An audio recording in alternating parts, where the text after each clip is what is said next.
नमस्कार, आप देख रहे हैं बिजनेस टुडे बाजार। मैं हूं तान्या अनेजा और टेक्निकल गपशप के इस नए एपिसोड में आपका बहुत बहुत स्वागत है। ये एक ऐसा शो है जहां हम टेक्निकल मार्केट आउटलुक बताते हैं, कौन से स्टॉक्स जो टेक्निकल चार्ट्स पर अच्छे दिख रहे हैं वो भी आपको बताते हैं, कौन से ऐसे लेवल्स हैं जिन पर आपकी नज़र होनी चाहिए वो भी डिस्कस करते हैं।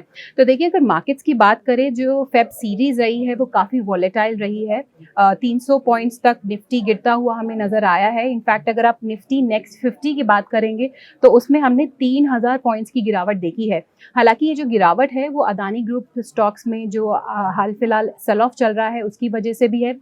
और देखिए, ट्यूसडे को जो हमने शार्प कट देखा है सेंसेक्स में 900 पॉइंट्स का, उसके पीछे भी कई सारे रीजंस थे, जैसे कि वीक ग्लोबल क्यूज थे और जो अदानी ग्रुप के स्टॉक्स में जो सेल ऑफ चल रहा है वो भी था, और जो अदानी क्राइसिस बैंकिंग स्पेस को इम्पैक्ट कर रहा है उससे भी कहीं ना कहीं जो सेंटिमेंट्स है वो हर्ट होते हुए हमें नजर आए हैं दलाल स्ट्रीट पे। ऐसे में ये जानना बहुत ज़रूरी है कि मार्केट्स की चाल आगे चलकर कैसे रहने वाली है, नियर टर्म के लिहाज से कौन से वो ऐसे लेवल्स हैं जिन पर आपकी नज़र होनी चाहिए। और इन्हीं सब चीज़ों को डिस्कस करने के लिए चलिए फटाफट से शामिल कर लेते हैं हमारे आज के मेहमान को। हमारे साथ जुड़ रहे हैं Anand Rathi shares and stock brokers के assistant vice president of technical research mister Mehul Kothari. Thank you so much Mehul, हमेशा की तरह आपने अपना कीमती वक्त निकाला और आप हमारे साथ बिजनेस टुडे बाजार में जुड़े। Good morning, Tanya, and thank you very much again for having me on the show.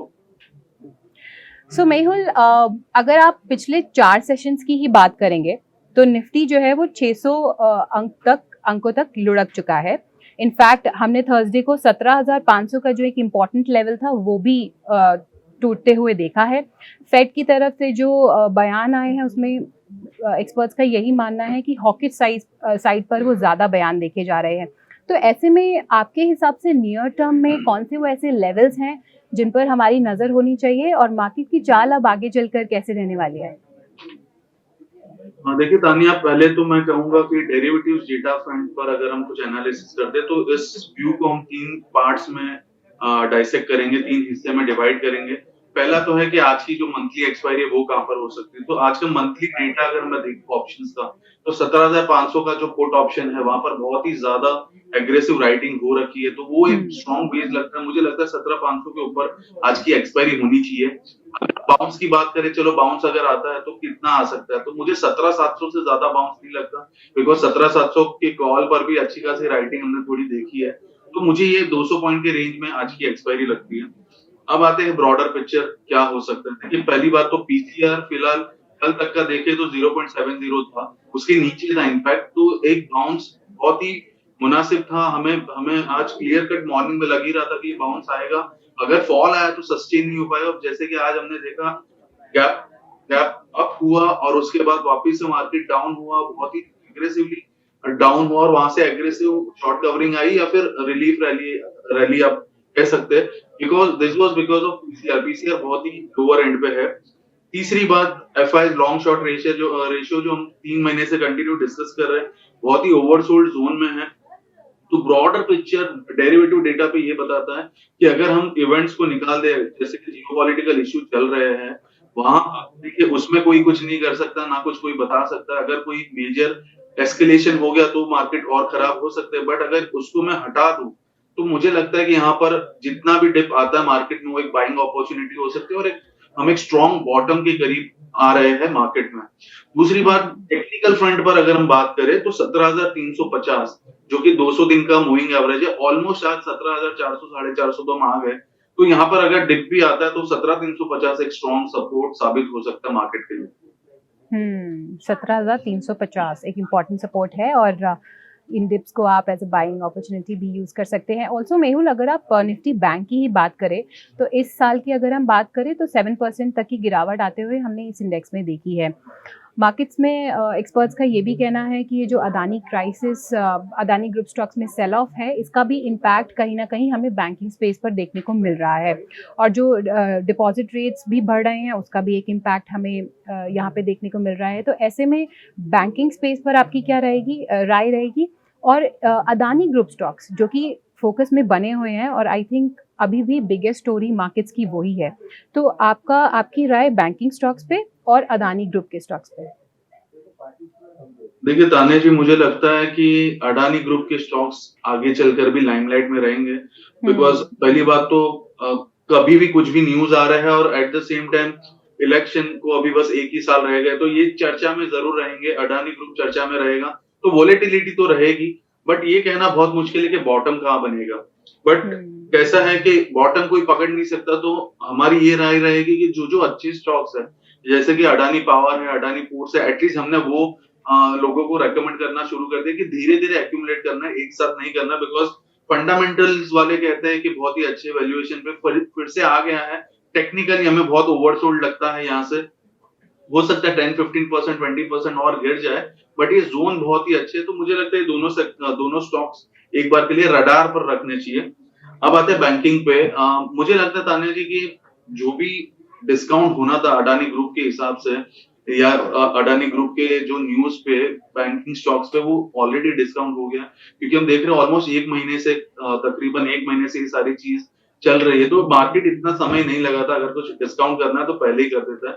तो मुझे लगता है कोई और फैक्टर की वजह से बैंक निफ्टी थोड़ा बहुत डाउन साइड जा सकता है। मैक्सिमम पॉसिबिलिटी मुझे 38,000 तक की लग रही है, उसमें 39,500 तो ऑलमोस्ट आज आ ही गया, तो वहां से 1,000-1,500 पॉइंट अगर जाता है, जाने की उम्मीद अगर है तो उतना ही जाएगा, मुझे ऐसा लग रहा है, उससे ज्यादा पॉसिबिलिटी नहीं लग रही है अडानी ग्रुप की वजह से।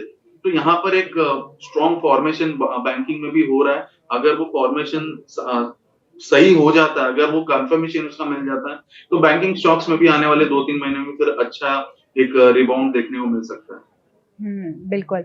एंड लास्टली टेक्निकल पिक्स पर आने से पहले मेहुल, सीमेंट कंपनीज भी फोकस में हैं। हमने देखा है जो Q3 नंबर्स रहे हैं वो अच्छे रहे हैं, और इन्हीं की वजह से देखिए जो सीमेंट पैक है वो भी अब फोकस में है। आपकी क्या राय रहेगी, कोई ऐसे स्टॉक्स जो आपको अच्छे नज़र आ रहे हो सीमेंट पैक से?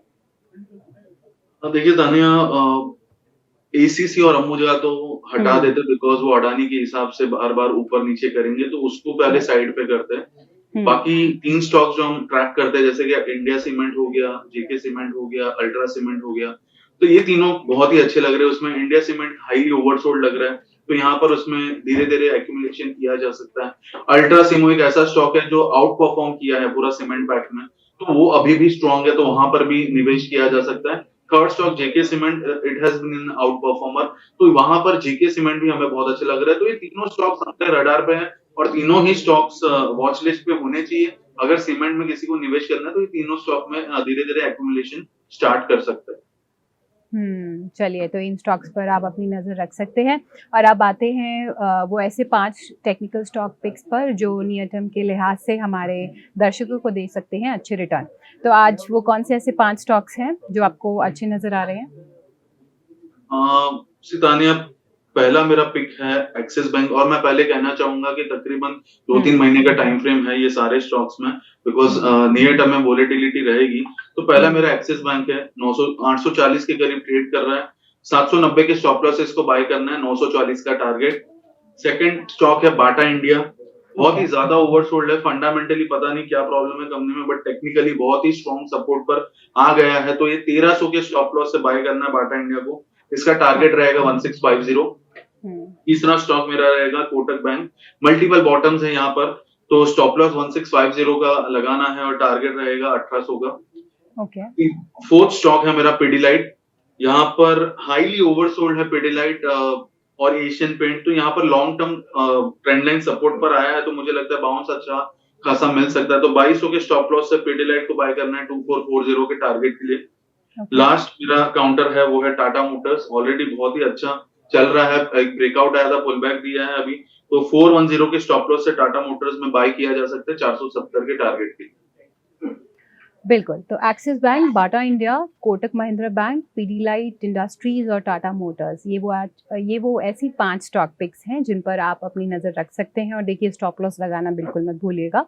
इसी वंडरफुल नोट पर बहुत बहुत शुक्रिया मेहुल, एज ऑलवेज आपने अपना कीमती वक्त निकाला और आज हमारे साथ इस खास एपिसोड में जुड़े।